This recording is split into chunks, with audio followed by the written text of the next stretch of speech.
It's Christmas Eve, 2022. Dan, once a sergeant and now working as a high school teacher, is meant to be helping his wife Emmy and their daughter Murie prepare for a small holiday gathering. But instead of setting up decorations or joining in, he's outside, glued to his phone, trying to secure a position at a scientific research facility, a job he's been chasing for a long time. The call doesn't go the way he hoped. He's turned down, frustration boils over, and he vents his disappointment alone before finally pulling himself together. He heads back inside and sits beside Murie on the couch. Trying to shake off the rejection, he gives her a simple but meaningful piece of advice. Sometimes, you have to be willing to do what others won't. It's a quiet moment between father and daughter, grounded and warm. Soon after, the family shifts their attention to a major soccer game playing on TV. The atmosphere is lively, until something completely unexplainable interrupts it. Out of nowhere, a strange formation appears on the field, like a storm made of light, smoke, and crackling electricity. The stadium falls silent as figures begin stepping out of it. Armed, uniformed, and clearly not from this time, they look like soldiers. Leading them is a woman who introduces herself as Lieutenant Hart. Her message is shocking. They've come from the year 2051. According to her, humanity is losing a devastating war. An alien species known as the White Spikes has nearly wiped out the human population. The soldiers standing there aren't invaders, they're desperate reinforcements, sent back in time to recruit help. They need people from the present to travel forward and fight in a war that hasn't even happened yet. As the weeks turn into months, the world is forced to adapt to this impossible reality. Nations begin sending trained soldiers into the future, but it quickly becomes clear it's not enough. The casualty rate is staggering. Only about 30% of those deployed ever make it back. The demand for manpower keeps rising, and eventually, governments have no choice but to draft civilians. This decision sparks chaos. Protests erupt everywhere. People question why they should be forced into a war that technically hasn't affected them yet. Fear, anger, and confusion spread across society. Meanwhile, Dan continues teaching, but his classroom feels different now. His students are disengaged, distracted by the looming possibility that they might not even have a future. Most of them can't see the point of education anymore, all except one, Martin. Unlike the others, Martin is endlessly fascinated by volcanoes, always eager to share facts and theories, clinging to curiosity in a world losing hope. One day, everything changes for Dan. A notification arrives on his phone. It's official, he's been drafted. He reports to a military processing center, where he undergoes a series of evaluations. The results determine whether someone is eligible to be sent forward in time. Dan passes, but the reason hits harder than expected. Based on records, he's destined to die within the next 7 years. That's why he qualifies. Before he can fully process it, a sharp pain shoots through his arm. A device has been implanted just beneath his skin, a tracking mechanism. He's told it serves two purposes. It monitors his presence in the future and ensures he's returned after 7 days. That's the maximum duration anyone can stay. Later, Dan breaks the news to Emmy. She's terrified and immediately suggests they run.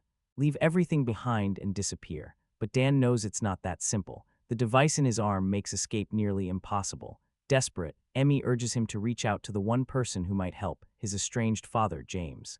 Dan hasn't seen James in years. Old wounds run deep, dating back to his childhood. But with no other options, he swallows his pride and pays him a visit. The reunion is tense from the start. James is suspicious, convinced Dan's presence is somehow tied to government surveillance. Their conversation quickly spirals into an argument, unresolved and bitter. In the end, Dan leaves with nothing, no help, no solution, and the tracker still in place. Returning home, he faces his family once again. This time, there's no avoiding it. He promises Emmy and Murie that he'll come back. It's all he can offer. The following day, Dan reports for deployment training. There he meets others in the same situation. Charlie, a nervous but intelligent scientist. Dorian, a hardened fighter who's already been sent to the future twice before and somehow survived. Despite their different backgrounds, they're all bound by the same fate. Training begins immediately. It's brief but intense, basic weapons handling, emergency medical skills, and survival tactics. There's no time for anything more. Soon after, they're given a crash course on how the time travel system works. The technology, known as the time link, operates under strict limitations. It's compared to two rafts floating on a river. You can only move between those two fixed points.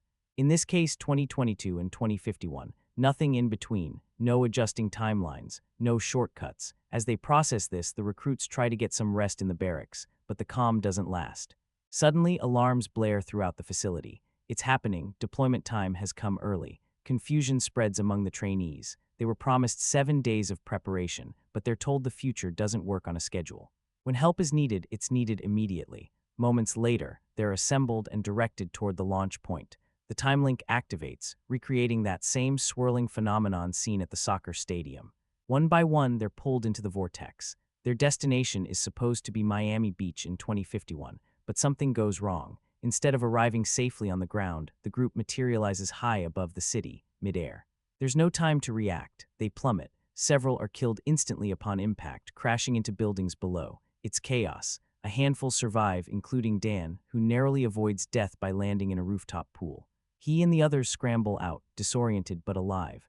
As they look out across Miami, the reality of the future hits them hard. The city is in ruins. Skyscrapers are shattered. Streets are empty. There's no sign of normal life, only destruction. Before they can gather themselves, a transmission comes through. A colonel from the future contacts them, explaining the situation. The city has already been overrun by white spikes. A full-scale bombing is imminent to wipe out the area entirely. But before that happens, there's a mission. A research team is trapped inside a nearby laboratory, and they need to be extracted immediately. Recognizing Dan's military background, the colonel assigns him as the team leader. With no time to hesitate, Dan takes command. He leads the survivors through the devastated streets, carefully directing their movements. Everywhere they go, the signs of war are unavoidable: collapsed buildings, abandoned vehicles, and the eerie silence of a lost city.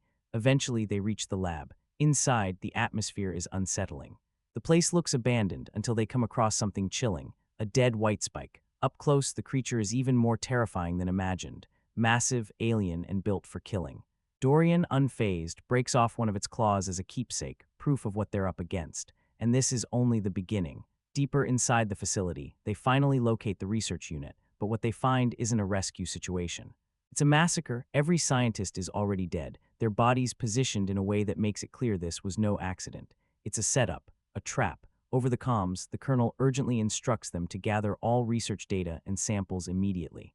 Time is running out. If there are corpses, it means the white spikes will return and fast. On top of that, airstrikes are closing in. There's no room for hesitation. The team scrambles, collecting drives, files, anything that might still be useful.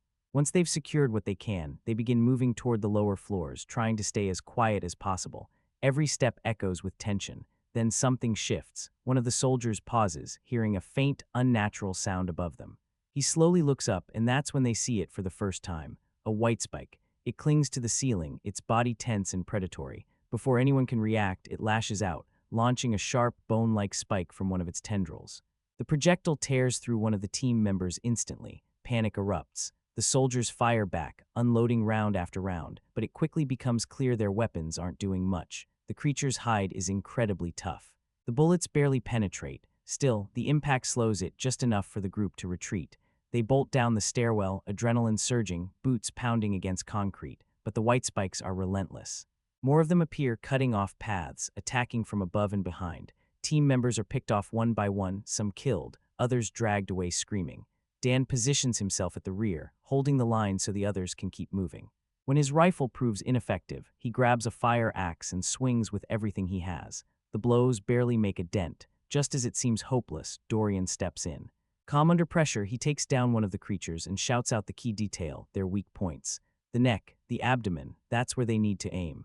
Armed with that knowledge, the survivors fight smarter, pushing forward as they finally reach an exit corridor. Bursting out into the open streets, they don't stop running. The city around them is a graveyard: burned-out structures, shattered glass, silence broken only by distant roars. Ahead, they spot a military tank. Rescue has arrived. Or so they think. Before they can reach it, the white spikes descend on the vehicle, tearing it apart with terrifying speed. Their escape is gone in seconds. Now exposed, the team is forced into a desperate firefight. There's no cover, no backup, just survival. One by one, more soldiers fall under the relentless assault. In the chaos, the remaining members retreat into an underground tunnel, hoping to find some kind of shelter. As they descend, Dan notices a wounded trainee left behind. Without thinking, he turns back to help. That decision costs them time. The delay allows the white spikes to close the gap. Realizing the danger, two of the trainees make a split-second choice. They stay behind, sacrificing themselves to hold off the creatures. It's the only way the others can escape. Moments later, the sky erupts. Fighter jets roar overhead and unleash a barrage of bombs, leveling the entire area. The explosion consumes everything, streets, buildings, and anything still moving. Hours pass. When Dan regains consciousness, he finds himself inside a forward operating base in the Dominican Republic. The air is heavy, filled with exhaustion and loss. Charlie is there too, shaken but alive. Nearby, Dorian sits quietly. He informs them that no one else made it. The rest of the team is gone. Then he turns to Dan, his tone sharp. He criticizes him for going back to save that trainee. In a war like this, hesitation gets people killed, not just you, but everyone around you. Dorian then reveals something personal. He's dying terminal cancer. For him, being sent to the future isn't a punishment, it's control. He chooses how and when he goes out. Before Dan can respond, he's called away. The colonel wants to see him. As he approaches, he overhears someone address her by name, and it stops him cold. Murie, it's her, older, hardened. A completely different person. His daughter. Now a scientist, she leads the R Force, a specialized research unit she built herself. The realization hits Dan all at once, but Murie doesn't react the way he expects. There's no emotional reunion, no warmth. She keeps her distance, speaking to him like any other soldier. She makes it clear this isn't about family. She needs his help. Murie pulls up footage of a different kind of white spike, larger, more aggressive, unlike the ones they encountered in the city. Those were males. This one is female. She explains that the females are extremely rare and operate differently. They stay hidden underground, protected at all costs. The males act as defenders, willing to die to ensure the survival of their species. The military has been using a toxin developed by Murie, one that's been effective against male white spikes, but the female variant, completely resistant. And that changes everything. If they can't eliminate the females, the species will keep reproducing. The war will never end, so Murie lays out the plan. They need to capture a live female, study it. Develop a stronger toxin, one that can wipe out the species at its source. Dan is assigned to the extraction mission. Soon after, the team boards helicopters and heads out. During the flight, Murie explains how the invasion began. In 2048, the aliens appeared suddenly in Russia. No warning, no detection. Satellites and radar picked up nothing. Within just 3 years, humanity collapsed. These creatures don't conquer for territory or resources. They hunt. Humans are their food. Dan, struggling to process everything, asks about his own fate, what led to his death in the timeline she knows. But Murie shuts it down. Some things are better left untouched. Before long, they reach the target zone, the nest. On the ground, a group of soldiers is already engaged, trying to restrain the female white spike. It's massive and furious. It thrashes violently, tearing through soldiers with brutal efficiency. Murie joins the fight without hesitation. She takes aim and fires, landing a precise shot to the creature's neck. The hit weakens it just enough for others to tighten restraints, wrapping it in heavy cables. But the moment the female realizes it's being captured, it lets out a piercing scream, a signal. Within seconds, the surrounding area erupts with movement. Male white spikes flood in from every direction, responding to the call. The situation spirals instantly. As the female lunges toward Murie, Dan jumps into action, firing relentlessly to keep the incoming swarm at bay. He pushes forward, reaching her just in time. Together, they fight their way back, forcing the creature into a containment cage. With combined effort, they manage to secure it and load it onto a helicopter. But the danger isn't over. The males don't stop. They attack the aircraft midair, trying to free the female. One helicopter is brought down in the chaos. Dan and Murie break off, jumping into a nearby jeep. As they speed away, they fire back at the pursuing swarm, creating enough distance for the remaining helicopters to escape with the captured alien. The chase is intense, but eventually they break free. They reach a quiet stretch of coastline and come to a halt. Murie fires a flare into the sky, signaling their position. Then she turns to Dan, frustration written all over her face. He took risks, acted on instinct, and in this world, that kind of thinking gets people killed. To her, he's not just her father, he's a liability. Dan insists that everything he's done, every decision, every risk, has been about protecting her. But Murie doesn't accept it. To her, that promise feels empty. She reminds him of the version of him she grew up with, the one who slowly drifted away. When she was just 12, he walked out, overwhelmed by the weight of unfulfilled ambitions and the frustration of not becoming who he wanted to be. That absence stayed with her. She continues, her voice steady but filled with years of buried pain.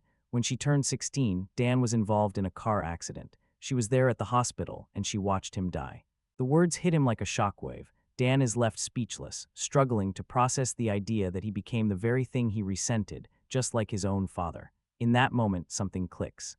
For the first time, he begins to understand what James meant when he said war could break a person mentally, pushing them into darkness they couldn't escape. The captured female whitespike is transported to a heavily fortified offshore oil platform. This is where the time travel system is anchored. The creature is restrained with reinforced chains and constantly injected with powerful sedatives to keep it under control. Now begins a different kind of battle. Dan and Murie work side by side, analyzing the alien's biology. They dig deep into its DNA, trying to uncover why the toxin that kills males has no effect on her. The process is exhausting and complex, stretching across multiple days, but in that time, something slowly changes between them. Working together breaks down some of the walls. Conversations begin to feel less formal, less distant. They share meals, exchange thoughts, and for brief moments, they resemble a father and daughter again, not just two people bound by a mission. On the night before Dan is scheduled to return to his time, he finally says what he's been holding back. He tells Murie he's proud of her, truly proud, and he adds that Emmy would feel the same way. Then, trying to ease her burden, he suggests she get some rest and let him handle more of the workload. After all, he's here to help. Murie pauses and then decides to reveal the truth. This is why she brought him here. Once they perfect a toxin capable of killing the female, Dan must take it back to the past. It needs to be produced in massive quantities, prepared before the invasion even begins. That's their only real chance to stop the extinction of humanity. That's why she's pushing herself so hard to finish before he leaves. Dan doesn't like the idea at all. The thought of returning home while she stays behind, knowing what her fate will be, is unbearable. But Murie explains it simply. She called him because he's the only person she can trust to carry this out. At that exact moment, the system completes its work. A new toxin is synthesized, perfectly calibrated to target the female whitespike, a 100% match, but the breakthrough comes at the worst possible time. The female awakens, and she screams. It's a call, and the response is immediate. Male whitespikes begin swarming the platform, crashing into its defenses from every direction. The structure trembles under the impact. Dan's instinct is clear: kill the female now, stop the signal, end the attack, but Murie stops him. They only have one dose of the toxin. If they use it here, they lose their only chance to save the past. Outside, chaos erupts. Soldiers fight desperately to hold the line as creatures tear through the facility. Explosions ripple across the platform. Sections collapse. The situation spirals out of control. Dan and Murie move quickly, fighting their way across the structure toward the helipad. The clock is ticking. His jump back to 2022 is only minutes away. They fire at anything that moves, pushing forward through the chaos. But during the escape, Murie is struck by a spike. The impact is brutal. Dan tries to support her, helping her walk, but it's clear she's badly injured. The platform itself is starting to give way. One of the alien attacks has caused a massive structural failure. Time is running out. Murie, in pain but composed, apologizes for everything, for being distant, for shutting him out. Then she tells him she loves him. She presses the vial into his hand, the toxin, and urges him to go, to take it back, to save everyone. Before Dan can respond, another whitespike appears out of nowhere. It lunges forward and drags Murie away. Without hesitation, Dan jumps after her. But that's the exact moment the timelink activates. In an instant, he's pulled away, along with Dorian, Charlie, and the remaining survivors, ripped out of that moment and sent back to 2022. He lands hard. The mission is over. For a moment, he can barely breathe, overwhelmed by what just happened. Then he looks down. The vial is still in his hand, intact. Charlie is nearby, shaken. He admits he survived by hiding, avoiding the fight. He feels ashamed, calling himself a coward, but Dan doesn't dwell on it. Instead, he rushes to Lieutenant Hart, insisting they need to act immediately. The toxin must be reproduced and sent forward to wipe out the aliens, but Hart delivers devastating news. The time link is no longer functional. The connection to the future has been severed, most likely destroyed during the attack on the platform. There's no going back. The war in the future is lost. Dan returns home, stepping into a world that suddenly feels unreal. His family is there, alive, safe, but his mind is still trapped in everything he experienced. That night, sleep doesn't come. He keeps checking on Murie, needing to see her to make sure she's really there. When Emmy notices his restlessness, he finally opens up. He tells her about everything, about the future, about Murie, about what's coming. And despite everything, he's not ready to give up. Emmy helps him think differently. They focus on what they know. The invasion is said to begin in Russia in 2048, but no one ever saw the aliens arrive. No ships, no warning. That doesn't make sense. So what if they didn't arrive then? What if they were already here long before? Hidden somewhere no one would think to look, somewhere remote, frozen, forgotten. That realization changes everything. The next morning, Dan moves fast. He finds Dorian and convinces him that this fight isn't over, not yet. Then they track down Charlie at his lab, bringing along the claw Dorian took as a souvenir. Charlie examines it carefully and notices something unusual, traces of sediment stuck to it, volcanic ash, but not just any ash. The composition suggests it originated from East Asia, possibly China or the Korean peninsula. That doesn't add up. How would material from that region end up on a creature found in Russia? They need answers. So Dan turns to the one person he knows who might help, his student Martin. As expected, Martin lights up at the question. He explains that thousands of years ago, there was a massive volcanic eruption in Asia. The ash from that event spread across vast distances, carried by wind and ocean currents. Some of it could have settled in what is now Russian territory, eventually freezing over time beneath layers of ice. And that leads to a chilling conclusion. The aliens didn't arrive recently. They've been here all along, buried deep beneath the ice, waiting. The pieces finally fall into place. If the creatures only emerged in 2048, it's not because they arrived then, it's because that's when the ice holding them finally melted. Climate change didn't bring them here, it set them free. Dan and the others present this theory to government officials, hoping it's enough to launch an immediate investigation. But without solid physical proof, their claims are dismissed. No funding, no support, no action. Which leaves them with only one option: handle it themselves. Dan knows exactly who can help. His father, James. Living completely off the grid for years, James has resources most people don't, including a private aircraft. When Dan shows up and simply says, "I need your help," something shifts. Despite everything between them, James agrees. No hesitation, no conditions, just action. Dan also reaches out to Lieutenant Hart, who once served alongside Murie in the future. The moment she hears the plan, she's in. For her, this isn't just a mission, it's about finishing what Murie started. She assembles a small team, brings weapons, and most importantly, carries multiple samples of the toxin. With everyone on board, they set course for Russia. Charlie, still carrying guilt from before, promises this time he won't freeze up or hide. He's ready to face whatever comes. When they arrive at the remote glacier near the Academy of Sciences, the environment feels eerily untouched. Endless white, silence, and isolation. They begin scanning the area, searching for anything out of place. It doesn't take long. Their instruments start behaving erratically, reacting to an unusual magnetic disturbance beneath the surface. They've found something. Using explosives, they blast open a path into the ice, revealing a deep cavern below. As they descend, the temperature drops and the atmosphere becomes heavier, like stepping into something ancient and undisturbed. And then they see it, a massive frozen structure, a spacecraft, encased in ice for centuries. Dan hesitates, pointing out the obvious risk. They could turn back now, report this, bring in proper support, but no one wants to wait for a system that already failed them. They decide to move forward. Cutting through the ice with a chainsaw, they create an entry point and step inside the ship. Charlie and James remain outside, standing guard in case anything escapes. Inside, the team navigates carefully through the frozen interior.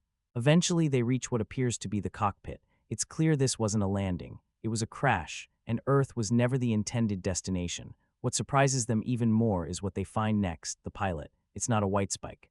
This confirms it. The creatures weren't the ones controlling the ship. They were cargo. Moving deeper inside, they discover rows of containment pods. Inside them, white spikes. Dozens, maybe hundreds, frozen, dormant weapons.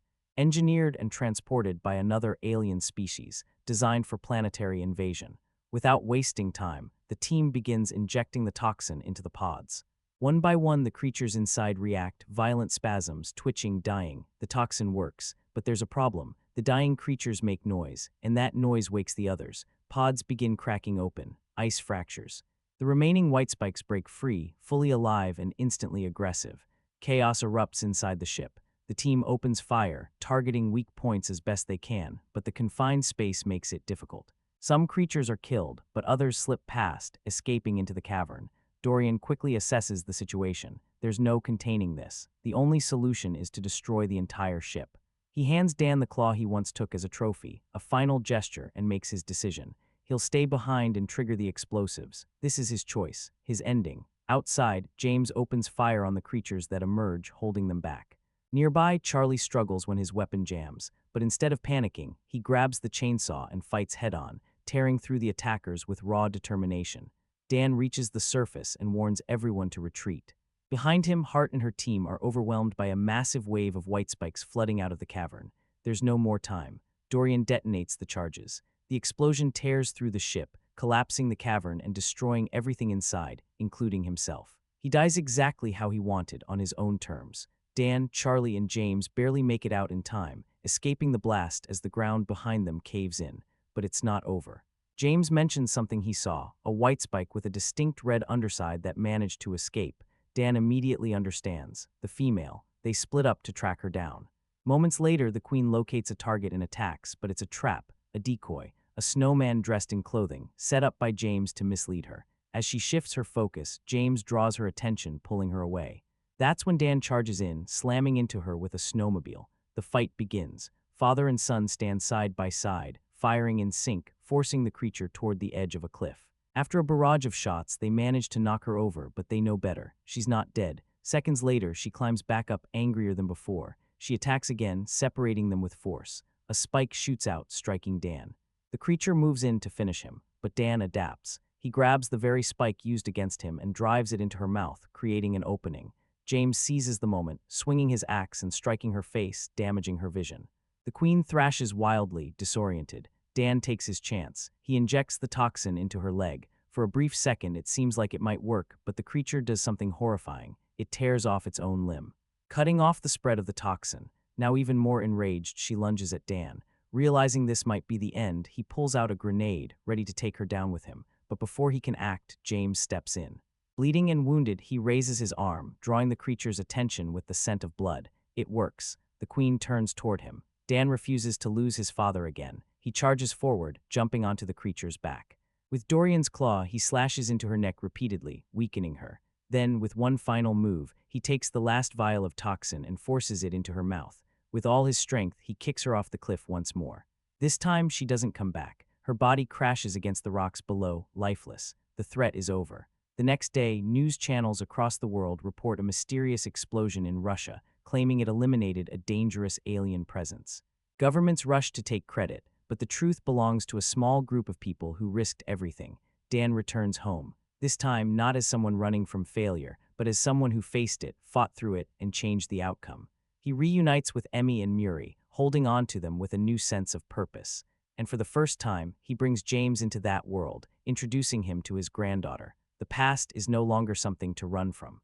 Now, together, they can finally build something better. Before you even get into the aliens, the time travel, or Chris Pratt stepping into a full-scale future battlefield, the Tomorrow War already arrives, carrying a very specific kind of weight. This was not some modest sci-fi experiment quietly dropped onto a platform with no expectations attached. This was a massive studio-scale production, the kind of film built to feel like an event. You can see that in the budget, you can feel it in the scope, and you can sense it in the way the movie presents itself right from the beginning. Everything about it signals big-screen blockbuster ambition. And that's what makes its release story such a huge part of the conversation, because The Tomorrow War feels like a movie designed for theaters. Not just released by a studio, not just starring a bankable lead, but engineered for that full theatrical experience. Giant screens, powerful sound, packed auditoriums, and that collective audience reaction you only really get when a major summer spectacle lands at full force. This is the kind of movie that wants you to feel the scale physically. It wants the creatures to look enormous. It wants the chaos to feel overwhelming. It wants every large-scale moment, every alien presence, every high-impact reveal to land with maximum intensity. Instead, it arrived in living rooms, and that changes the perception immediately. Now, to be clear, that doesn't automatically diminish the movie itself. A movie is still a movie whether you watch it in a cinema or on your couch. But with a film like this, the release context matters because spectacle is such a huge part of the experience. This isn't a chamber drama or a dialogue-driven thriller where the viewing format barely changes the effect. The Tomorrow War is built on scale. It's built on scope. It's built on event-level presentation, so when a movie that clearly cost a fortune and was structured like a major theatrical tentpole bypasses that path and becomes a streaming premiere, the way people evaluate it changes. Suddenly, the conversation isn't just, is this movie good? It becomes, does this feel like something worthy of that size? Does it justify that level of investment? Does it still feel like an event when experienced at home? And that's where the release story becomes part of the movie's identity. Because this wasn't a small investment. This was an expensive piece of blockbuster machinery. The production cost alone placed enormous expectations on the film before audiences even pressed play. When a movie carries that kind of budget, expectations naturally rise with it. People expect a certain level of polish, a certain degree of ambition, and most importantly, a certain payoff. A film of this scale is not being judged like a scrappy B-movie with fun ideas. It's being judged like a major contender. And that matters because The Tomorrow War doesn't just aim to entertain, it aims to feel significant within the blockbuster landscape. Then there's the hype factor.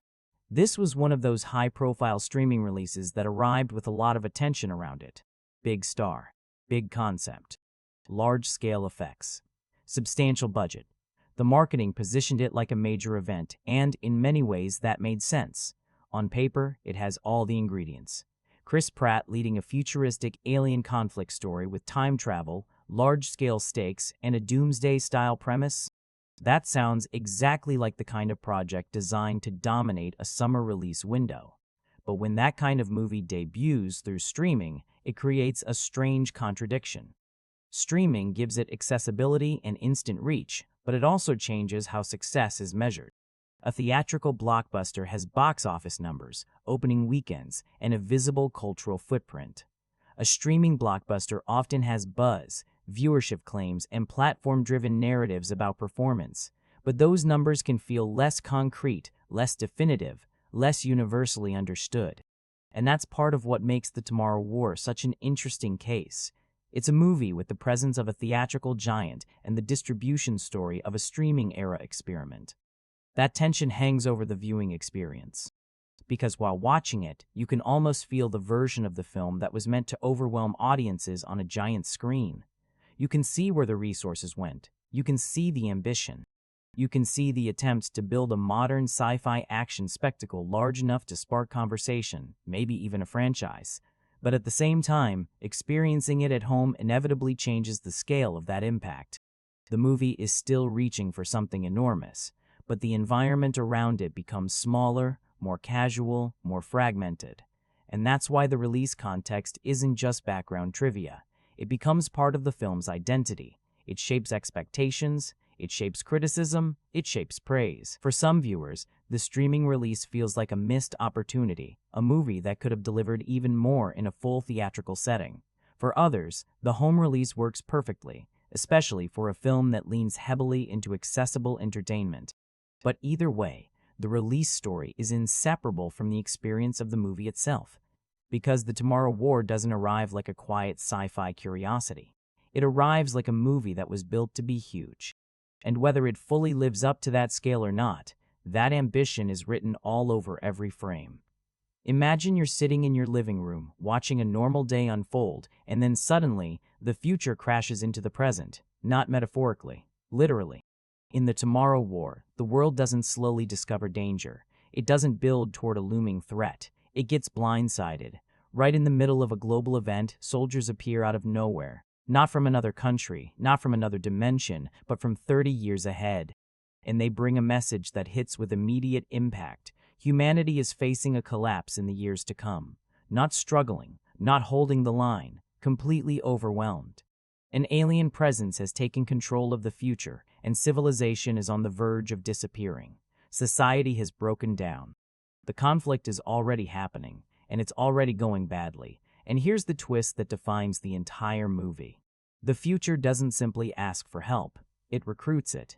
Instead of sending warnings and preparing the present to respond strategically, they take a far more desperate approach. They open a bridge through time and start pulling people forward into the conflict. Ordinary people, civilians, parents, teachers, people who woke up thinking about work, family, responsibilities, suddenly being told they have to step into a situation that hasn't even happened yet. That's the core idea. The future recruits the present to save itself, and right at the center of this unfolding scenario is Dan Forrester, played by Chris Pratt. On the surface, he's just a regular guy, a high school science teacher, a husband, a father. Someone trying to build a stable life while quietly carrying the weight of past setbacks and unresolved family tension. He's not introduced as some larger-than-life hero. He's introduced as someone relatable, grounded, human. But the movie quickly makes it clear he's not just any ordinary man. He has a background in the military. He has scientific understanding. And most importantly, he has something the movie leans on heavily, a family he is determined to return to. and that's what pulls him into the story. Because when the recruitment begins, it doesn't care who you are or what you plan for your life. It only cares whether you can endure the jump and whether you can contribute to a conflict that's already pushing humanity to its limits. So Dan is taken from his home and placed into the future. Not gradually, not comfortably, dropped into a world that is already fractured. From there, the mission becomes simple in concept and incredibly difficult in reality. Move forward, stay alive, help find a way to stop the alien threat before it eliminates what remains of humanity. Every second in the future feels limited. Every mission feels uncertain. And every decision carries the weight of two timelines, the present he came from and the future that may not even exist if he fails. But here's where the premise does something interesting. It's not just about saving the world. It's about protecting your world. Because for Dan, this isn't some abstract conflict. This isn't just about humanity as an idea. It's about his daughter, his family, his legacy. The idea that the future he's stepping into is directly connected to the people he loves right now. That personal connection is what the movie leans on to give the premise emotional weight. It's not just people facing an unknown threat. It's parents trying to secure a future for their children, before that future even unfolds. And that's what makes the setup so compelling on a surface level. It's big, it's urgent, it's immediate. A conflict that hasn't happened yet, already demanding sacrifice. A future that's already collapsing, relying on the past to change its course. And a man who thought his biggest problem was his career, suddenly being asked to carry something far greater. It's a premise designed to pull you in instantly. The question is, what the movie does with that premise, and whether it fully delivers on it, is where things start to get complicated. Now here's where The Tomorrow War starts walking a very delicate line. Because a premise like this, time travel, future conflict, large-scale alien threat, depends heavily on one thing. Does it feel believable within its own rules, or at least, does it feel convincing while you're watching it? And this is exactly where the film begins to divide its audience. On the surface, the world building feels expansive. There's a clear setup, a future pushed to its limits, a present forced into action, and a bridge connecting the two timelines. There are rules, or at least the appearance of rules. People can jump forward, they stay for a limited time. Not everyone makes it back. There's a system, there's structure. But the moment you start looking a little closer, things begin to feel less stable. Because the logic of this world doesn't fully hold together, it holds just enough to keep the story moving. Take the core idea itself.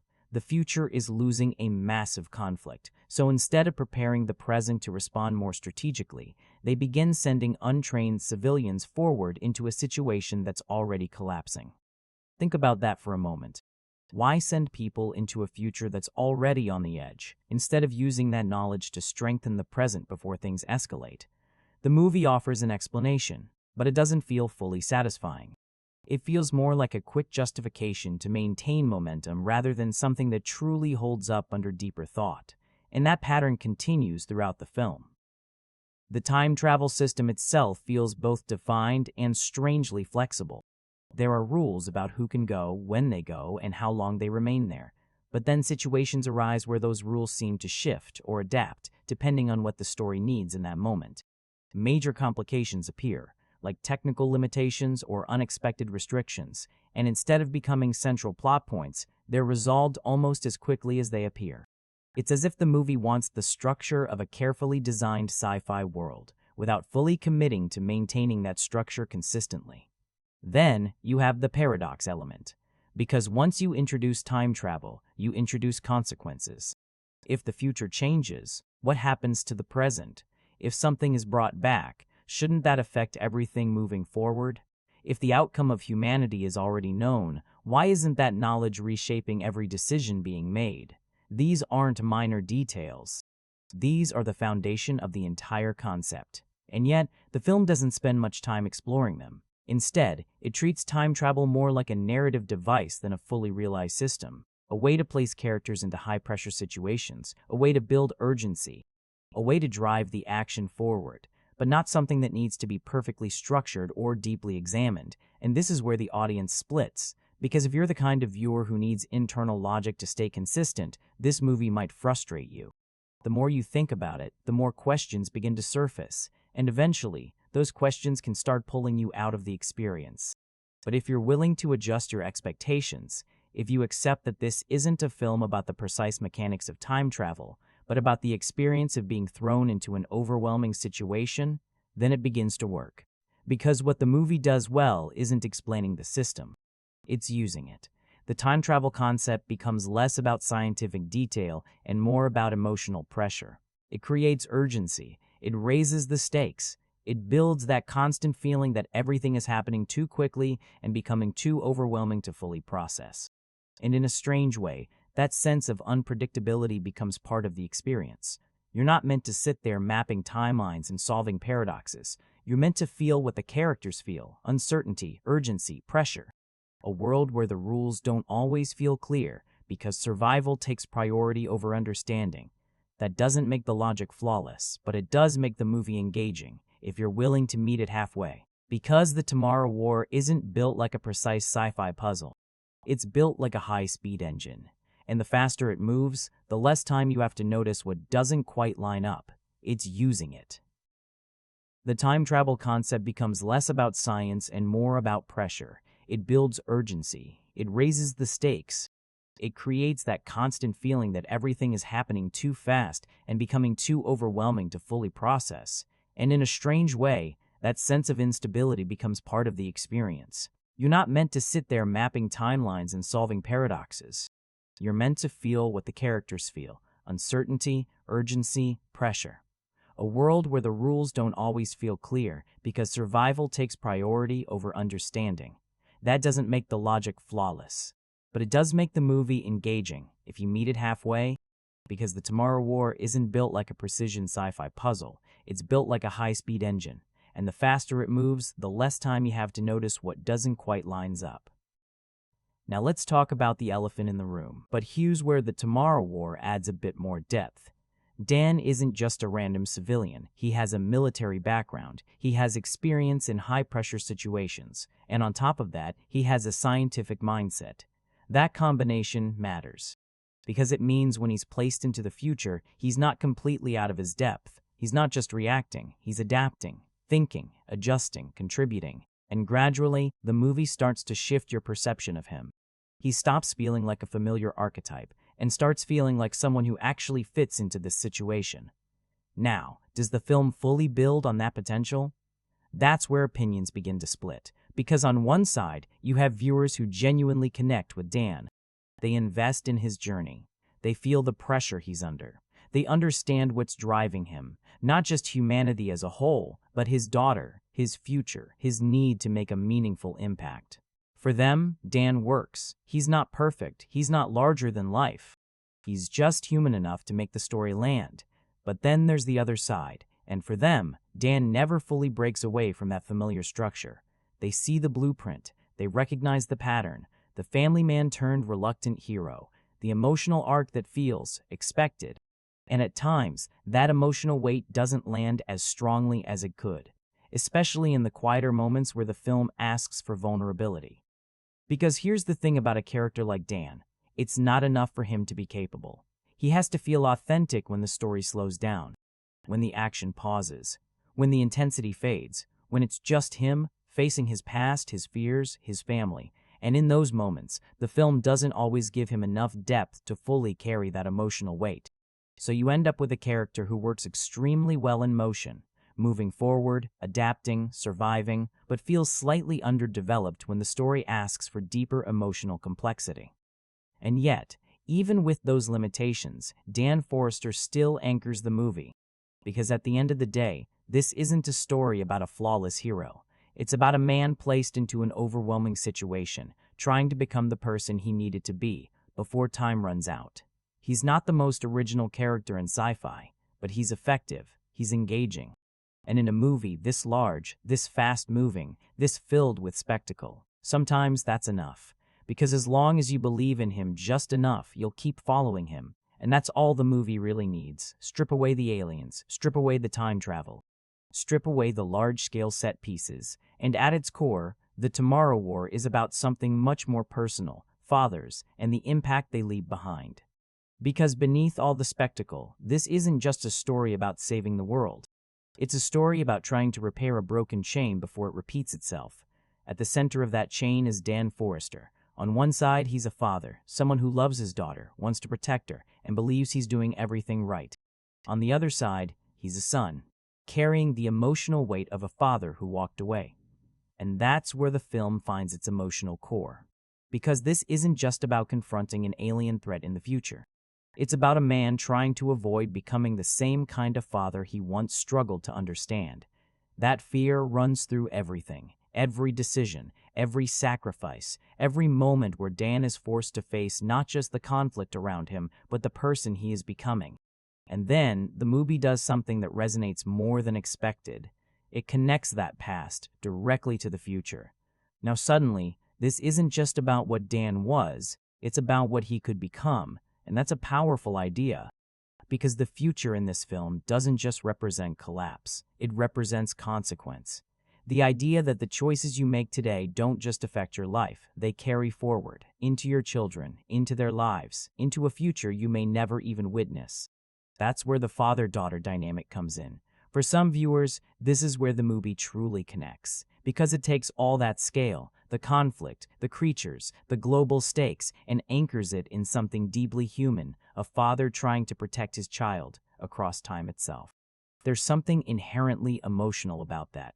Not just preserving humanity, but holding on to your humanity. Not just enduring a crisis, but doing it for someone you love. And when the movie leans into that, it works. You feel the stakes differently. The action carries more meaning. The urgency becomes personal. But at the same time, this is also where the film becomes most open to criticism. Because these themes, they're powerful, but they're also very familiar. The estranged father, the cycle of damage, the redemption arc, the second chance. We've seen this structure before, and for some viewers, the film doesn't do enough to make it feel new. Instead of building these relationships with subtlety, it occasionally pushes them too directly. It tells you what to feel, instead of letting you arrive there naturally. And when that happens, the emotional moments can start to feel a bit forced. Like the movie is guiding you too strongly, instead of letting the emotions develop on their own. There are scenes where the emotional weight should land deeply, but the writing doesn't fully support that impact. The foundation is there. The intention is clear. But the execution doesn't always take that extra step needed to make those moments truly memorable. And yet, even with those limitations, this family thread is what gives the movie its identity. Without it, The Tomorrow War would just be another large-scale alien encounter film, another fast, effects-driven experience. But with it, it becomes something more, a story about inheritance, about the fear of repeating mistakes, about the possibility of change, and most importantly, about the idea that maybe you can break the cycle, even if it takes stepping into the future to do it. One of the most interesting and, honestly, most overlooked things about The Tomorrow War is that it doesn't feel like one single movie. It feels like two different films connected together. And whether you enjoy the experience or not, a lot of that depends on which half resonates with you more. Because the structure is very clear. There's the present-day story, and then there's the future conflict. And they don't just look different, they feel different. The present-day side. The movie begins in a world that still feels familiar. We're in living rooms, classrooms, family spaces, conversations. It's grounded, it's slower, it's more focused on people than spectacle. This is where the mystery lives. What's happening? Why is the future collapsing? How does this time connection even function? There's a sense of curiosity here. The film is asking questions instead of answering them. And for some viewers, this is actually the most engaging part of the movie.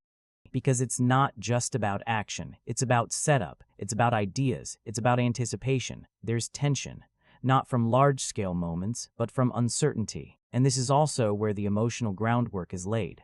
Dan's family, his past, his relationship with his father. Everything that's going to matter later begins here. Then the shift happens, and once Dan is sent into the future, the movie changes completely. The future conflict side. Now, it's no longer about questions. It's about endurance. The tone becomes heavier. The pace becomes faster. The scale becomes massive. This is where the movie transforms into what many viewers expected from the beginning. A full-scale sci-fi action spectacle. Empty cities. Constant danger. Creatures across every direction. Humanity stretched to its limits. the mystery fades. Now it's all about momentum. Move, react, adapt, repeat. And for many viewers, this is where the movie truly comes alive, because this is what they came for: the intensity, the scale, the sense that everything is unraveling and there's no time to pause, only time to keep going. But here's the challenge. These two halves don't always connect smoothly. The present is about thinking. The future is about reacting. The present builds questions. The future doesn't always explore them further. So instead of feeling like one continuous journey, it can feel like a transition. Like the movie leaves one identity behind and becomes something else entirely. And that's where opinions split. Because depending on what you enjoy, you'll naturally connect with one half more than the other. If you prefer story, mystery, and emotional buildup, you'll likely gravitate toward the present-day sections. If you're here for intensity, momentum, and spectacle, the future sequences are where the movie delivers. Some viewers even feel the first half is stronger, more focused, more meaningful, while others feel the opposite, that the movie only fully engages once the large-scale conflict begins. The real issue isn't that the movie has two halves. The issue is that it never fully blends them together. Instead of building a seamless transition, it feels like a switch. And once that switch happens, the film loses some of its balance. The ideas from the beginning don't always carry forward, and the action in the second half doesn't always expand on those ideas. But here's why it still works. Even with that disconnect, there's something interesting about this structure, because it reflects what the character experiences. Dan doesn't gradually ease into the future, he's thrown into it. One moment he's living a normal life. The next, he's trying to navigate a world pushed to its limits. That shift, that impact, you feel it too. So in the end, The Tomorrow War isn't one perfectly unified experience. It's a film with two distinct identities: a grounded setup driven by curiosity and emotion, and a high-intensity future driven by action and survival. And depending on which one resonates with you, that will shape your entire experience. This is the moment where The Tomorrow War stops explaining itself, and fully becomes the movie it was building toward.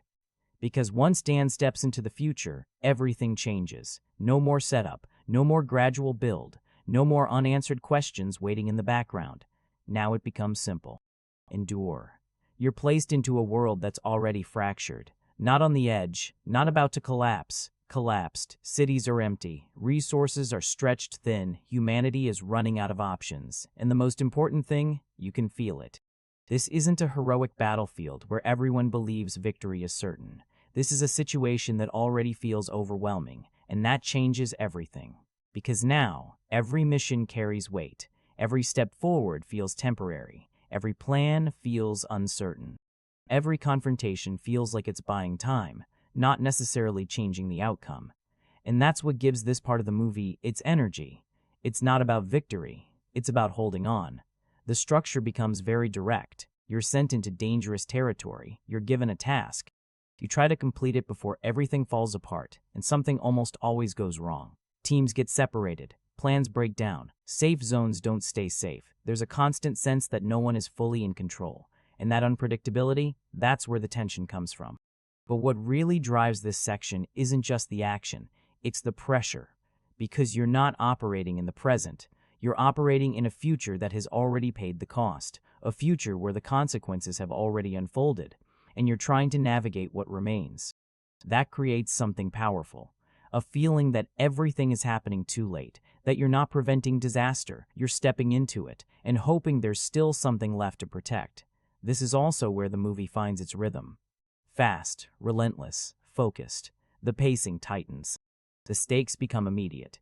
The story stops circling ideas and starts moving forward. And for many viewers, this is where the film truly works, because it leans into what it does best: action, tension, survival. Now, is it perfect? Not quite. Because while the intensity is strong, the structure can begin to feel repetitive. Mission, encounter, escape, repeat. At times it feels like the movie is relying heavily on momentum, pushing forward without always building something deeper underneath. But here's the thing. When the film fully embraces that survival mindset, you don't always need complexity in that moment. You need urgency.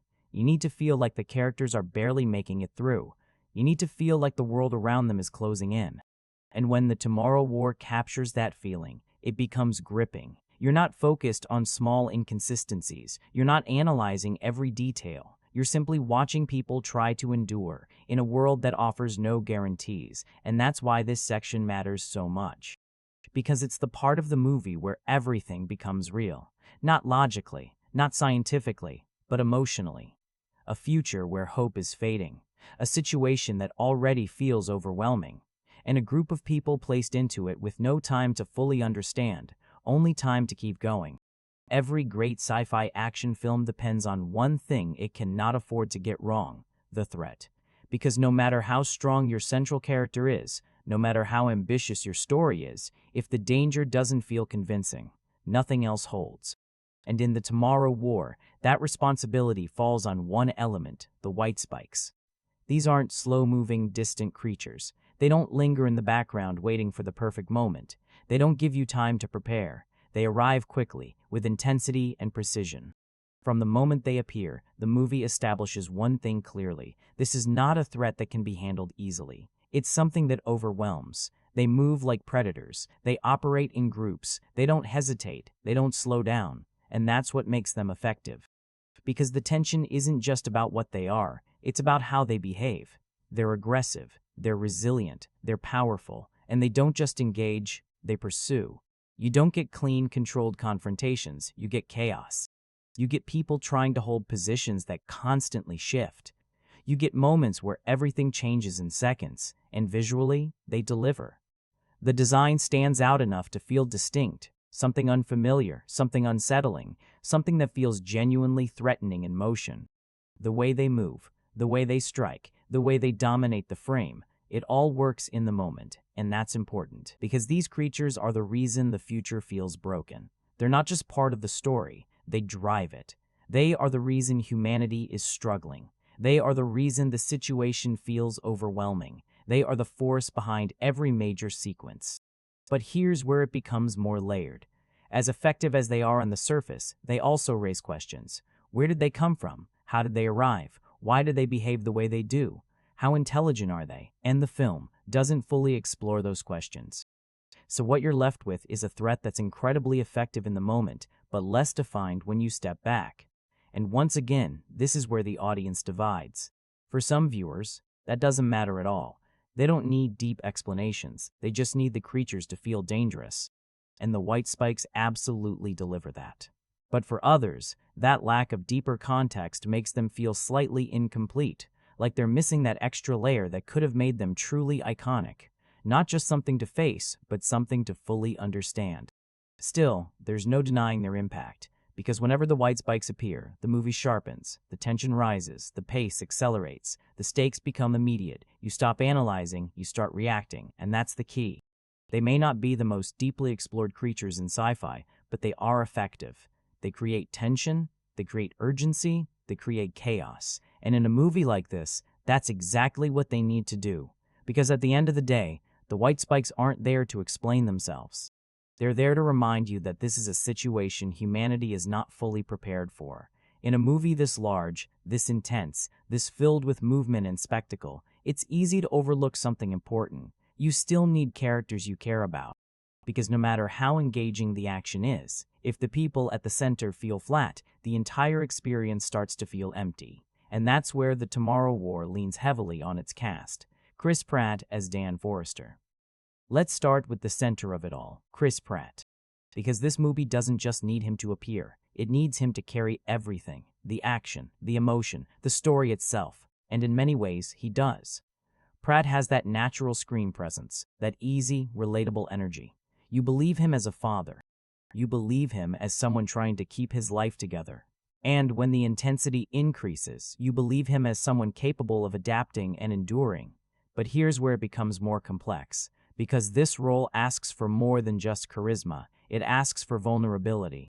It asks for emotional depth. It asks for those quieter moments where the character has to feel completely real. And this is where opinions begin to divide. Some viewers feel Pratt delivers exactly what the film needs. He's grounded, he's approachable, he's consistent.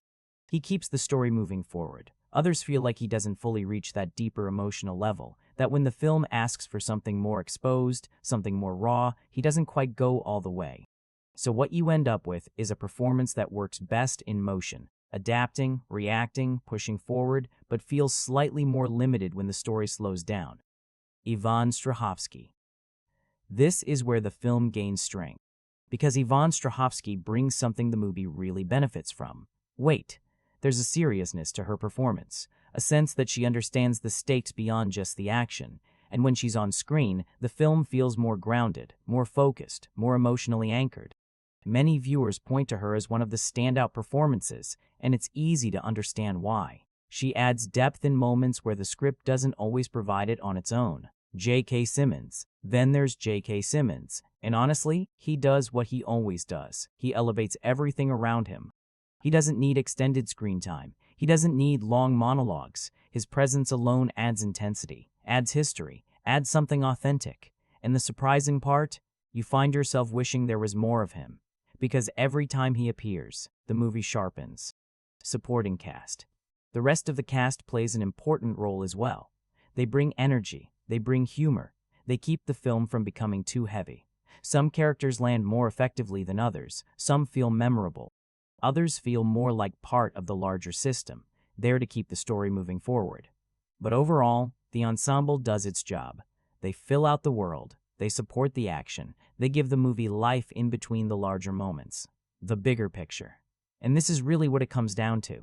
The performances in The Tomorrow War are solid. Not groundbreaking, not transformative, but effective enough to hold everything together. Because in a movie like this, you don't always need perfection, you need believability. You need just enough emotional connection to make the stakes feel real, just enough personality to keep you engaged. And for the most part, the cast delivers that. They don't take over the movie, they don't redefine it. But they do exactly what this kind of film needs. They make sure that behind all the noise, there are still people worth following. A movie like The Tomorrow War doesn't just need a director, it needs someone who can manage scale and complexity. Because think about what this film is balancing: time travel, an alien conflict, family drama, large-scale destruction, emotional stakes, and continuous action. That's not easy to control. And all of that falls on one person, the director. Chris McKay steps into that role, and this is where things get especially interesting, because his direction is one of the most debated aspects of the entire film. When the direction works, there's no denying this. When it comes to action, McKay delivers. The scale is there, the intensity is there. The movement is constant. The film keeps pushing forward. It rarely stays still for long. And when the action sequences land, they feel big, they feel cinematic, they feel like what you expect from a high-budget sci-fi experience. There are moments where everything aligns, the pacing tightens, the tension builds, the visuals, sound, and movement all come together, and in those stretches, the movie feels exactly like it's meant to. But then, there's the other side. Because direction isn't just about action, it's about tone. And this is where the film begins to feel uneven. The Tomorrow War never fully settles into a single identity. Is it a serious, emotionally driven sci-fi story, or is it a high-energy, larger-than-life alien action experience? Instead of choosing one, it tries to balance both. The challenge is, those two tones don't always blend smoothly. So you get moments where the film feels heavy, almost more serious than its concept suggests, and then suddenly, it shifts into large-scale spectacle. That contrast creates a disconnect. Because at times, the movie treats its story as deeply meaningful, while the events on screen lean toward exaggerated, high-concept spectacle. And instead of leaning into that contrast in a playful or self-aware way, the direction often presents everything with the same level of seriousness. The missed opportunity. There's a version of this film, a version that fully embraces its identity, that could have been incredibly fun, fast, sharp, self-aware. A sci-fi experience that confidently leans into its own scale. But instead, the film feels like it's holding itself back, like it's trying to be something larger, something more significant, without fully building the foundation to support that weight. And that's where the direction loses some of its impact. Because instead of guiding the film toward one clear identity, it allows it to move between two. Still, there's strength here. Even with those challenges, there's no denying McKay's control over the spectacle. He knows how to stage action. He knows how to maintain momentum. He knows how to deliver scale. And for a film of this size, that matters. Because without that level of control, this movie would feel far less cohesive. The final take on direction. So what you end up with is a director who handles the mechanics effectively, but struggles with tonal balance. The action works. The pacing, at times, works. The spectacle works. But the tone? That's where things become uneven. And in a movie like The Tomorrow War, tone plays a major role, because it shapes how you experience everything happening on screen. Still, even with its imperfections, the direction keeps the film engaging. It keeps it moving. It keeps it watchable. And sometimes, in a film this large, this fast-moving, this ambitious, that alone is a significant achievement. If there's one area where The Tomorrow War clearly shows its scale, it's here. Because regardless of how you feel about the story or the structure, there's no denying this. This movie looks and sounds like a blockbuster. Visual effects and scale. From the moment the action begins, the film makes one thing clear. It's operating on a large canvas. You get damaged cities, expansive battle zones, constant movement across the environment, and the visual effects, for the most part, they hold up well. The creatures feel integrated into the world. The destruction carries weight. The environment feels large enough to match the story. You're not just watching events unfold. You're watching a world under pressure. There are moments where the visuals genuinely stand out, sequences that feel expansive, moments where everything aligns and you pause for a second and think, that looks impressive. Creature work. And a major part of that visual strength comes from the creatures themselves. The white spikes don't just appear in the frame, they take over it. Their movement is sharp. Their presence shifts the energy of every scene. The way they interact with the environment adds to the sense of tension, and when they are fully unleashed, that's when the movie reaches its visual peak, sound design. But visuals are only part of the experience, because what really enhances the impact is the sound. Every impact, every movement, every moment of intensity, it's designed to be felt. You don't just watch what's happening, you experience it. The sound design gives weight to everything. Without it, the visuals wouldn't carry the same impact. With it, the film feels larger. The score. And then there's the music, composed by Lorne Balfe. The score plays a major role in how the film moves. It drives the pacing, it builds tension, it supports emotional moments. There are sequences where the music elevates everything, adding urgency, scale, and energy. But at the same time, it may not work for everyone, because the score can feel very prominent, very constant. Sometimes instead of supporting the moment, it leads it. And that can make certain scenes feel more intense than necessary. It reflects the film's overall approach, more energy, more movement, more presence. Action spectacle. Now let's talk about the action itself, because this is where everything comes together. When the film fully leans into its action sequences, it delivers. You get intensity, you get movement, you get that feeling that everything is happening at once. Some of the strongest moments come when the scale tightens. Enclosed environments, close encounters, situations where the stakes feel immediate. Other times the film expands outward, larger sequences, broader environments, widespread destruction. And while that works for many viewers, for others, it can feel overwhelming. Too much happening at once, too many elements competing for attention. It becomes the difference between controlled intensity and excess. The overall impact. And that really defines this entire section. Technically, the movie is strong. The visuals deliver, the creatures deliver, the sound delivers, the action delivers. But at times, it pushes everything to the edge. More sound, more movement, more intensity. And depending on how you experience it, that can feel exciting or exhausting. Final take. But here's the bottom line. If you came to The Tomorrow War for spectacle, you'll get it. This is a film that understands scale. It understands how to create impact. It understands how to keep your attention. It may not always be subtle. It may not always feel balanced. But when it works, it delivers in a big way. And in a film like this, that's exactly what it aims to do.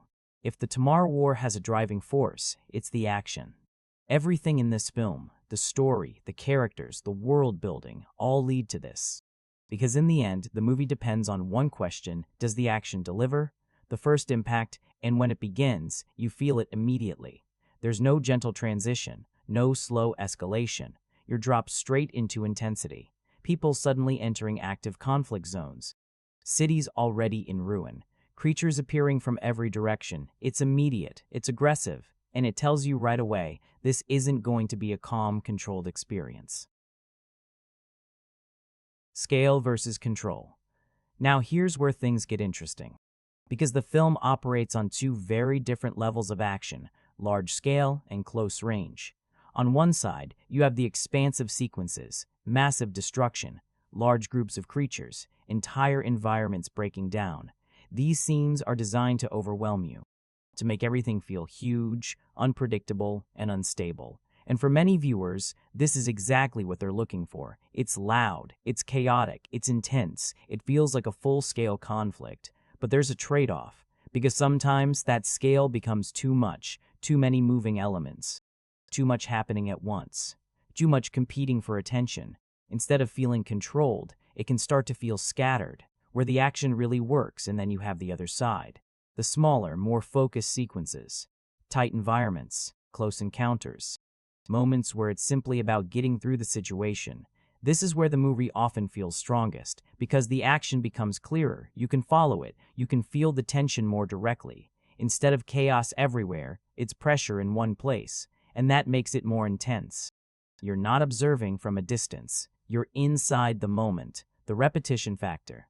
But even with all that energy, another issue begins to surface: the structure of the action. Mission, encounter, escape, repeat. At first, it works, it builds momentum, it keeps the film moving forward. But over time, it starts to feel familiar, predictable, like the movie is relying more on rhythm than progression. And when that happens, the impact begins to soften. Still, it delivers, but here's the key. Even with those limitations, the action still delivers. Because when the film finds its rhythm, when everything aligns, it gives you exactly what it promises. Intensity, energy, adrenaline, moments where you're not analyzing, you're reacting. The bigger picture. And that's really what defines the action here. It's not about precision, it's not about elegance, it's about force. The movie throws everything forward and relies on that energy to carry the experience. Sometimes it feels overwhelming. Sometimes it feels unrefined. Sometimes it feels repetitive. But when it works, it's exciting. Final take. So the action in the Tomorrow War sits between two extremes, large-scale spectacle and focused intensity. When those two elements align, the film feels at its strongest. When they don't, it becomes uneven. But one thing is clear: this movie is built to keep moving, to keep pushing forward, and whether you connect with it or not, it rarely lets you sit still. Now here's something that can make or break a movie like this. Not just the story, not just the action, but how everything is paced and structured. Because even the best ideas, even the biggest sequences lose impact if the rhythm isn't right. The opening challenge. Let's start at the beginning, because this is where many viewers immediately feel a difference. The film takes its time, and for some, it takes more time than expected. We get introductions, we get family setup, we get character background, and on paper, that's necessary. You need that foundation. But here's the challenge. The movie knows what the audience is expecting, and it takes a while to reach that point. So instead of feeling like a gradual build, it can feel like a delay. Some viewers stay engaged, they follow the setup, they invest in the story. But others, they're waiting. Waiting for the moment where the movie shifts into what it promised. Then the shift happens. And when it does, everything changes. Once the action begins, the pacing accelerates quickly. Now it's faster. Now it's more intense. Now it feels like the film has found its direction. The story moves from explanation to momentum.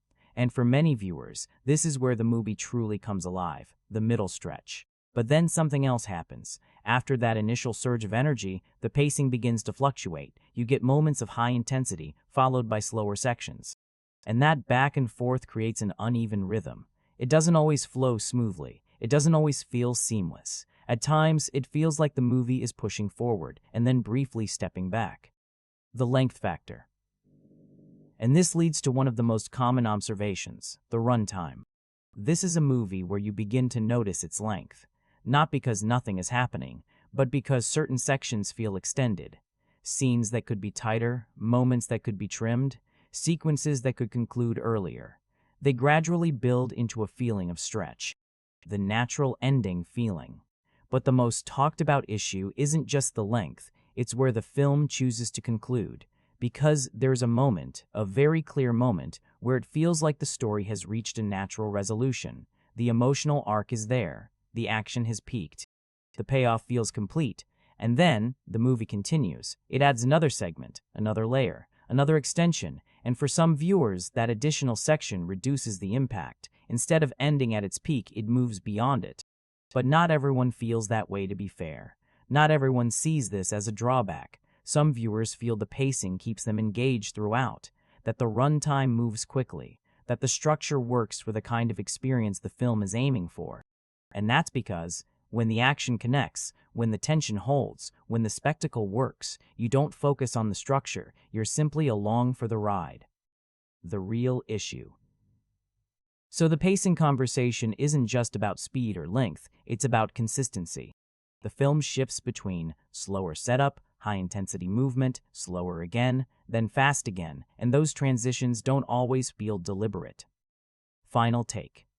So what you end up with is a film that moves in waves rather than a steady flow. It has strong sequences, engaging stretches, high-energy moments, but it also has dips, moments where the momentum slows, points where it lingers longer than needed. Still, when it finds its rhythm, it works. When it doesn't, you feel the difference, and in a movie built on this kind of scale, that rhythm matters. Now here's the central identity question at the heart of The Tomorrow War. What kind of movie is it trying to be? Is it a high-energy, large-scale blockbuster designed for pure entertainment? Or is it a more thoughtful sci-fi story about time, consequence, and human connection? Because the film keeps reaching for both, and never fully settles into one, the blockbuster side. When the movie leans into its spectacle, it works. Fast pacing, large-scale action, creatures throughout, high stakes, constant movement. This is where the film feels fully confident. You're not meant to analyze every detail. You're meant to experience the energy. And for many viewers, that's enough. Because in those moments, the film delivers exactly what it promises: engagement, intensity, entertainment, the thoughtful sci-fi side. But then the film shifts direction. It starts exploring deeper ideas: time, consequence, family, responsibility to the future. It raises meaningful questions. What do we owe the next generation? Can the past influence what's ahead? What happens when the future confronts the present? These ideas are strong. They have the potential to elevate the film. But the challenge is, the movie doesn't fully develop them. It introduces depth, but doesn't always explore it in detail. So instead of feeling fully realized, those moments can feel surface level, like the film is reaching for something larger without fully building toward it. The clash. And this is where the tone becomes uneven. Because the film shifts between two extremes: emotional depth and large-scale spectacle. One moment, it's asking you to connect with something meaningful. The next, it's placing you into fast-moving, chaotic sequences. And instead of blending those tones, they sit side by side. The emotional moments can feel heavier than the story supports. The action moments can feel larger than the tone suggests, and the film never fully balances the two. The missed opportunity. There's a version of this film, a version that fully commits to its identity, that could have worked even better. Either lean fully into the entertainment, embrace the larger-than-life concept, make it fast, sharp, and self-aware, or go deeper, fully develop the themes. Take more time with the emotional material, build that weight more carefully. But trying to do both, without fully committing to either, leaves the movie somewhere in between. Why it still works sometimes, and yet, even with that tension, the film still manages to entertain. Because when it leans into its blockbuster side, it's effective, and when the emotional moments connect, they add just enough depth to keep everything grounded. So for many viewers, the imbalance doesn't ruin the experience, it simply becomes part of what defines it. Final take. The Tomorrow War exists between two identities: a high-energy blockbuster and a more serious sci-fi story. It never fully becomes either one. But if you meet it on its own terms, if you accept it primarily as an entertainment-driven experience, you'll probably enjoy the ride. Because at its best, this movie isn't trying to be flawless, it's trying to be exciting. Here's something the Tomorrow War actually gets right. Something a lot of big sci-fi movies struggle to deliver. It makes the end of the world feel real, not just visually, not just through destruction and large-scale collapse, but emotionally. Because this isn't a story where humanity is holding steady. This isn't a heroic conflict where victory feels close. From the moment you step into the future, you understand one thing: they're losing, clearly. Cities are gone, resources are disappearing, hope is fading, and the movie doesn't try to disguise that. There's no illusion of control, no sense that some perfect plan is waiting to solve everything. Instead, what you feel is something much heavier: pressure. Every mission feels like a final attempt. Every plan feels temporary. Every success feels limited, because underneath it all, you know it may still not be enough. And that's what creates the emotional weight. Not just what's happening, but what it means. Because this isn't just about saving the world. It's about trying to preserve a world that's already been broken. And for Dan, that pressure becomes personal. He's not just confronting an alien threat. He's fighting for his daughter, for his family, for a future that might never arrive. And that changes how you see everything. Every risk feels larger. Every decision feels heavier. Because now it's no longer abstract. It's not just about humanity. It's about someone you care about, someone you want to protect, someone depending on you. And that's where the film finds its emotional strength. Because even when the story becomes uneven, even when the logic feels shaky, that emotional pressure still works. You feel the urgency, you feel the fear, you feel the sense that everything is slipping away. And that's not easy to create. A lot of large-scale movies rely on scope to create stakes. But scale doesn't automatically create emotion. This movie does something slightly different. It combines scale with hopelessness, and that's what gives it impact. Because when everything feels close to disappearing, every smaller moment matters more. A decision, a sacrifice, a final chance to change something before time runs out. But it's not perfect now. Does the movie fully build on this? Not always. Because while the emotion is there, it isn't always explored deeply. Some moments feel rushed. Some relationships aren't developed enough. Some emotional beats don't land as strongly as they could. But even with that, the foundation is strong. The idea of a future that has already collapsed, a conflict that already feels lost, a man trying to change something before it's too late, that resonates. Final take. So while the Tomorrow War may struggle with logic, may struggle with structure, it succeeds in one important area. It makes you feel the weight of what's at stake. Not just through action, but through emotion. A future that's fading. A family that may not make it. A final chance to change everything before it disappears. And in a movie about time, that feeling, that urgency, is what keeps everything moving forward. Now we get to the part of the Tomorrow War that divides people more than almost anything else: the writing. Because this is where the movie either works for you or starts to come apart. The big idea versus the execution. Let's start here. The idea behind the movie is strong. Future conflict, time travel, humanity pushed to the edge, families connected across timelines. On paper, that's compelling. That's the kind of premise that can carry a major sci-fi film.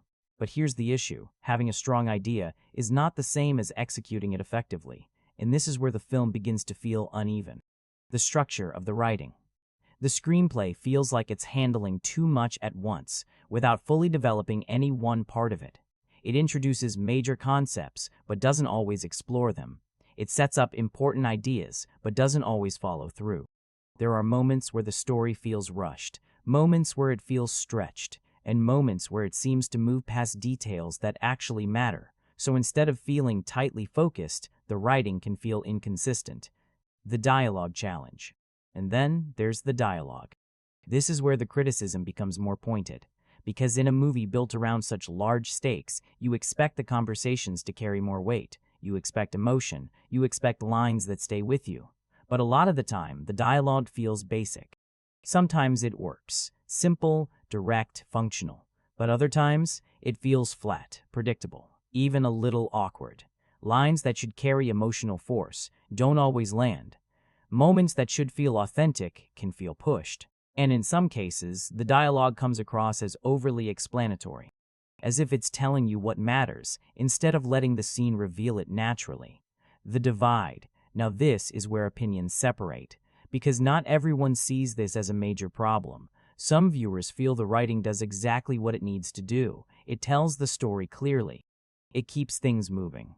It avoids becoming overly complicated. And for this kind of movie, that may be enough. But for others, it isn't enough. Because when you're working with a concept this ambitious, you want the writing to rise to that level. You want depth. You want precision. You want something that feels fully earned. And when that isn't there, the gap becomes noticeable. The missed potential. And this is what comes up again and again, missed potential.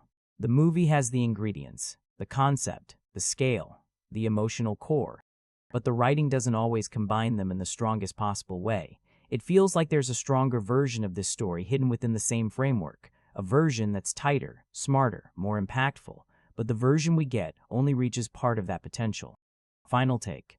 So the writing in The Tomorrow War is functional but uneven. It moves the story forward, it supports the action, it gets the job done, but it doesn't always elevate the movie. And when you pair that with a concept this ambitious, the gap becomes easier to see.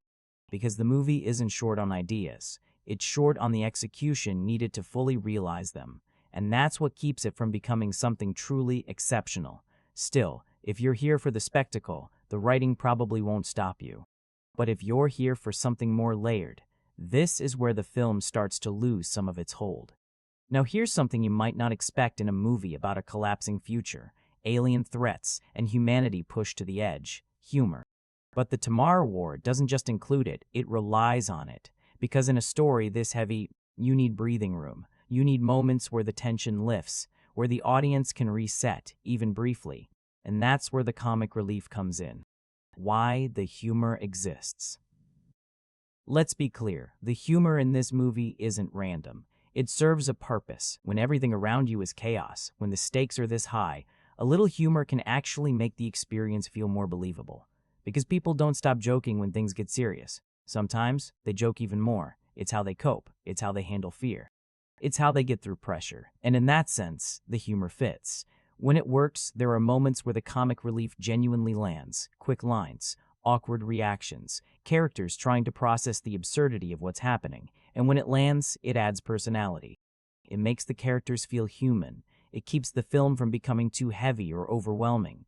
It reminds you that these aren't just fighters, they're people. And in a movie filled with destruction, that contrast matters. But here's the challenge.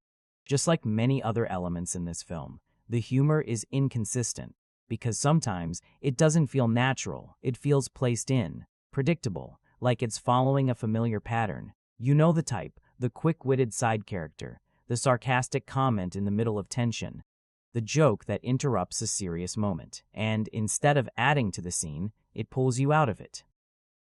The tone clash. This connects directly to the film's biggest issue, tone, because the movie constantly moves between serious emotion and light humor. And those shifts don't always blend smoothly. One moment, the film is asking you to feel tension. The next moment, there's a joke, and instead of balancing the scene, it can interrupt it. The modern blockbuster effect. This style of humor has become very common in modern action films. Fast, sarcastic, self-aware, and when it's handled well, it works. But when it's overused, it starts to feel repetitive, like every character is trying to be clever, like every moment needs a punchline, and that's where The Tomorrow War occasionally slips. Still, it has value.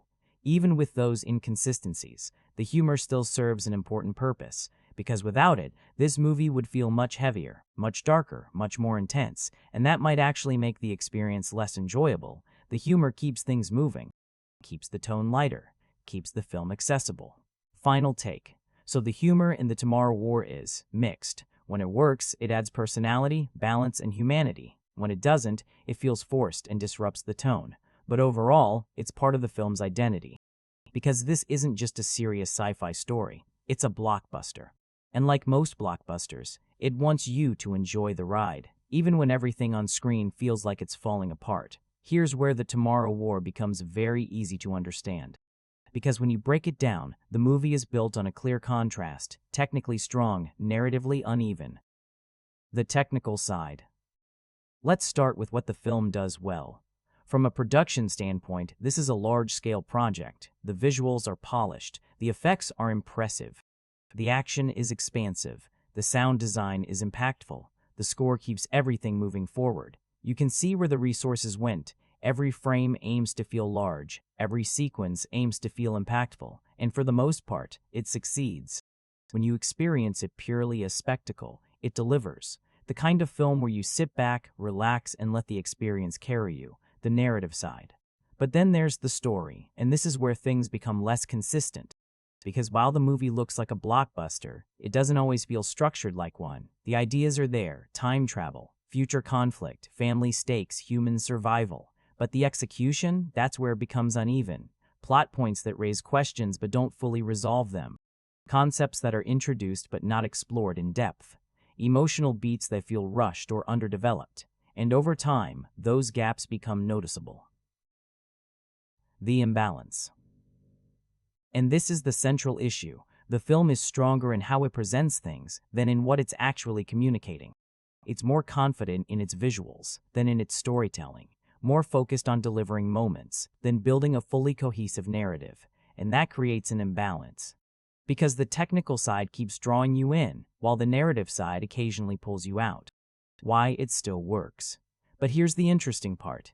Even with that imbalance, the movie still works for many viewers. Why? Because spectacle is powerful. If the action is engaging, if the visuals are impressive, if the pacing keeps moving, you don't always need a perfectly structured story. And The Tomorrow War understands that. It leans into its strengths. It prioritizes experience over precision, the missed opportunity.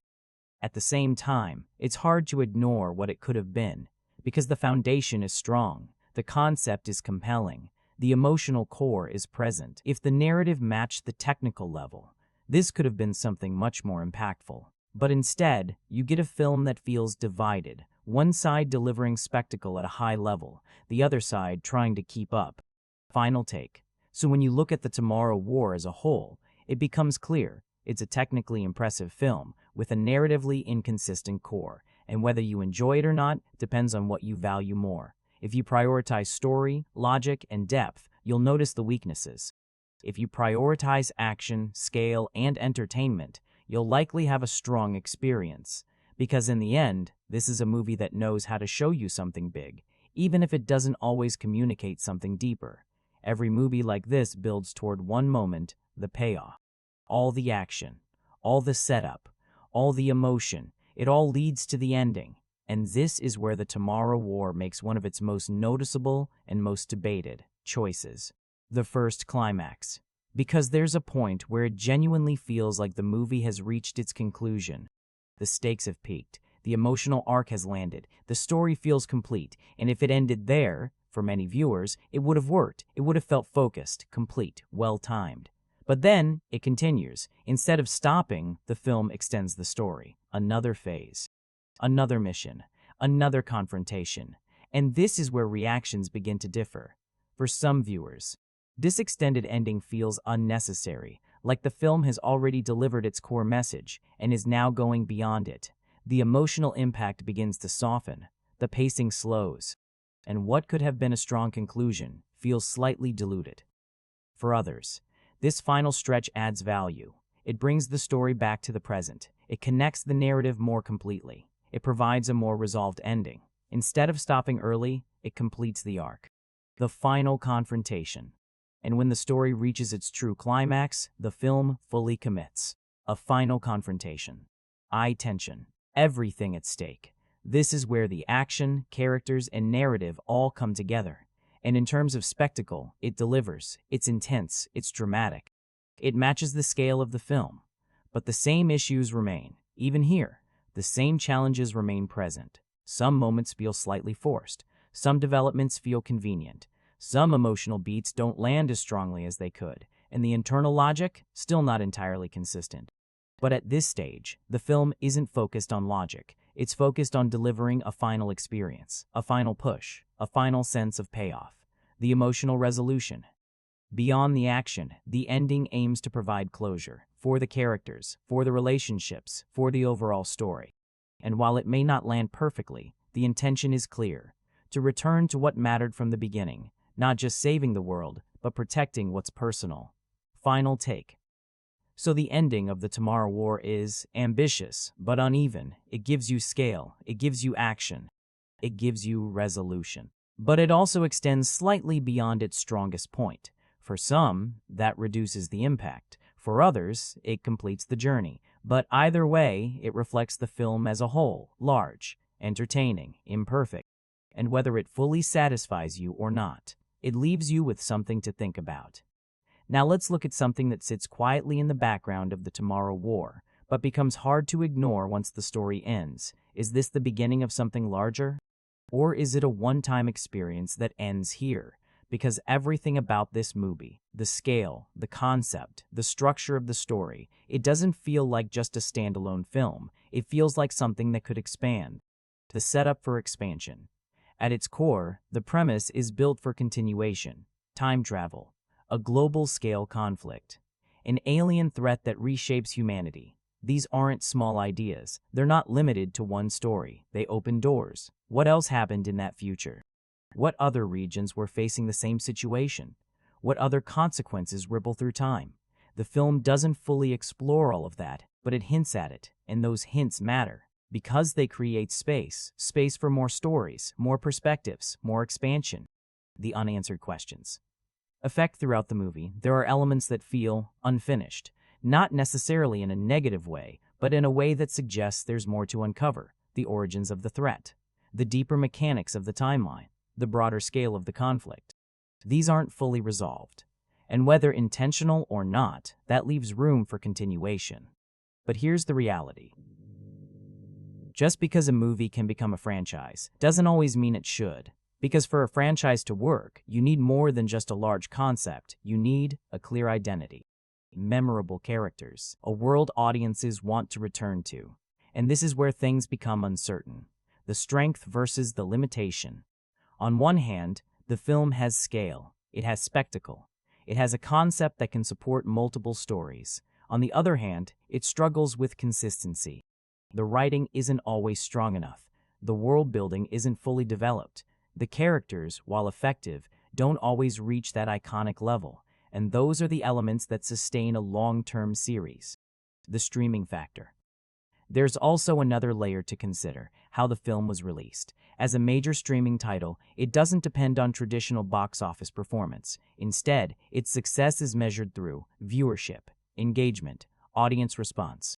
And in that environment, a continuation becomes less about numbers and more about interest.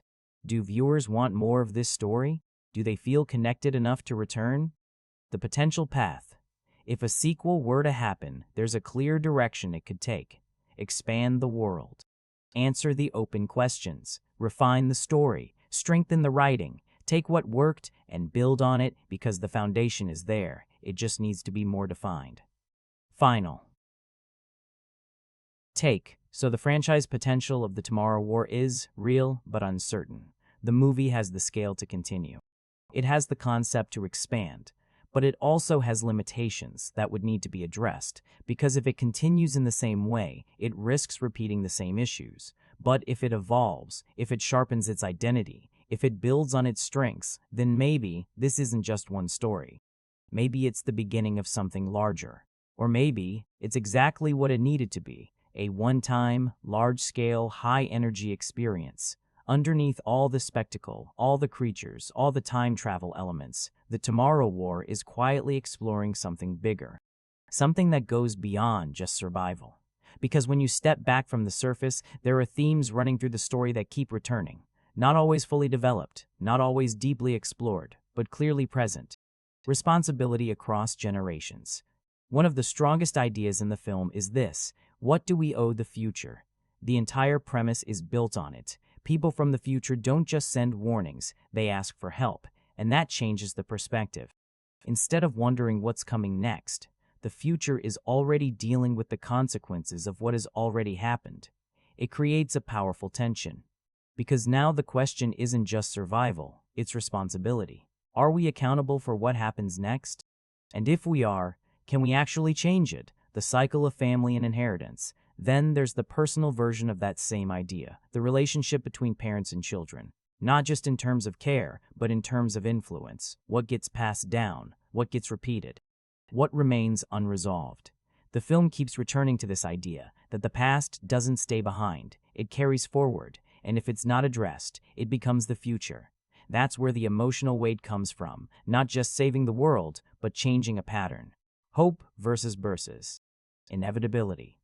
Another theme running through the story is the tension between what feels inevitable and what might still be changed. The future we see feels certain, damaged, collapsed, lost, but the entire story is built on the idea that maybe it isn't fixed, that even when everything appears decided, there's still a possibility. A small one, a fragile one, but still a possibility, and that's what keeps the characters moving forward. Human survival versus tuberous.